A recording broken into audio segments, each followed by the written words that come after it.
नमस्कार दोस्तों, मैं हूं ब्रिजित दिघे और स्वागत है आप सबका भगवत गीता के इस नए सेशन में। हम भगवत गीता के 8वें अध्याय अक्षर ब्रह्म योग के श्लोकों का अध्ययन कर रहे हैं और आज हम 21वां श्लोक सीखने वाले हैं। सीखें भगवत गीता के श्लोक ब्रिजित दिघे के साथ।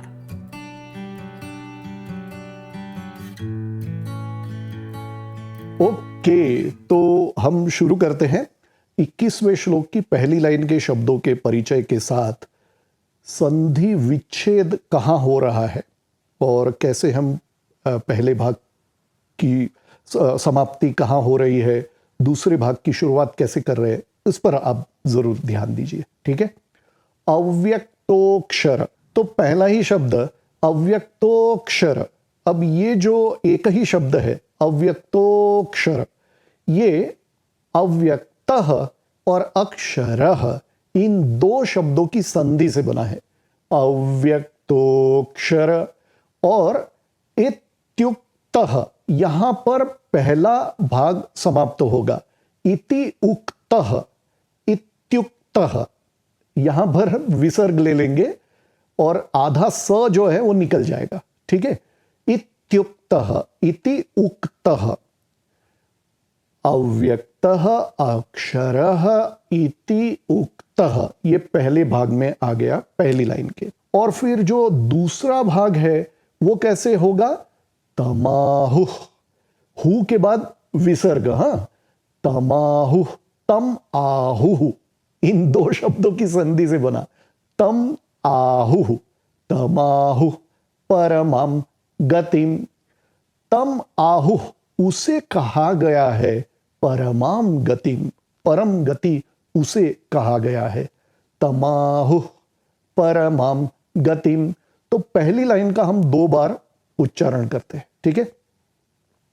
अव्यक्तोक्षर इत्युक्तः तमाहुः परमां गतिम्। अव्यक्तोक्षर इत्युक्तः, पहला भाग समाप्त हुआ। तमाहुः परमां गतिम्। दूसरी लाइन पर चलते हैं। यम प्राप्य न निवर्तन्ते, यम प्राप्य न निवर्तन्ते, तद्धाम, तत्धाम परमं मम, वही मेरा परम धाम है। तद्धाम परमं मम।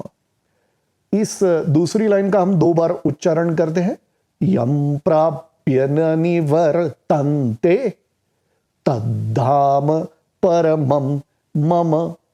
यम प्राप्य न निवर्तन्ते, जिसे प्राप्त होने के बाद फिर जन्म मृत्यु की साइकिल में वापस आना पॉसिबल नहीं है। यम प्राप्य न निवर्तन्ते, तद्धाम परमं मम। हम इस 21वें श्लोक का एक बार पुनरावर्तन करते हैं और पूरे श्लोक का फिर अर्थ समझते हैं। ठीक है। अव्यक्तोक्षर इत्युक्तः तमाहुः परमं गतिम्। यम प्राप्य न निवर्तन्ते, तद्धाम परमं मम। अब भगवान श्री कृष्ण जो है अपने परमात्मा भाव के बारे में बता रहे हैं।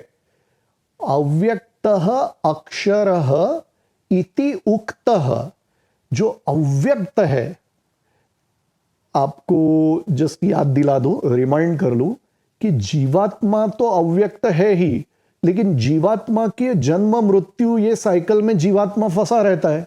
तो जीवात्मा से भी अव्यक्त, अव्यक्त से भी अव्यक्त, एक परम अव्यक्त भाव है जो परमात्मा है, जहां रिपीटिशन या पुनरावर्तन या जन्म मृत्यु ये साइकिल ऐसा कुछ भी होता नहीं है।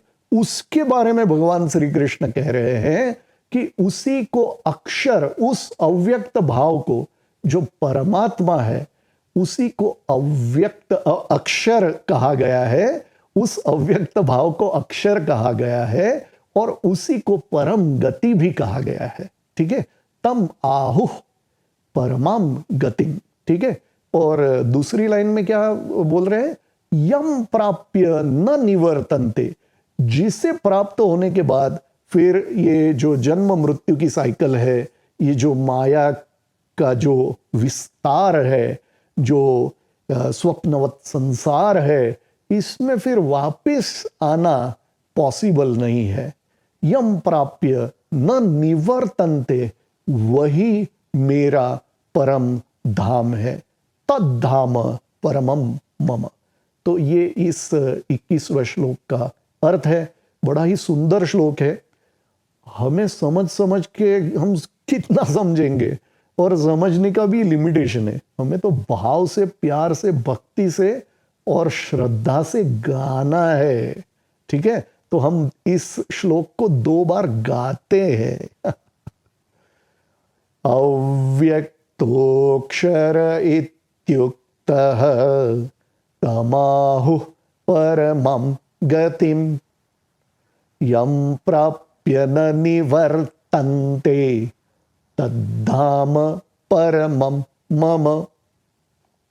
अव्यक्तोऽक्षर इत्युक्तः तमाहुः परमं गतिम् यं प्राप्य न निवर्तन्ते तद्धाम परमं मम।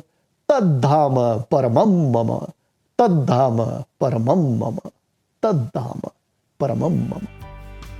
तो दोस्तों, अगर ब्रिजित दिघे चैनल को न सब्सक्राइब किया हो तो जरूर सब्सक्राइब कर ले।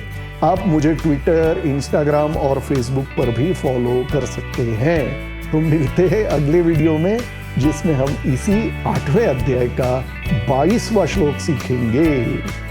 तो जोर से बोलिए, जय गुरुदेव, जय श्री कृष्णा, राधे राधे, श्याम मिला दे।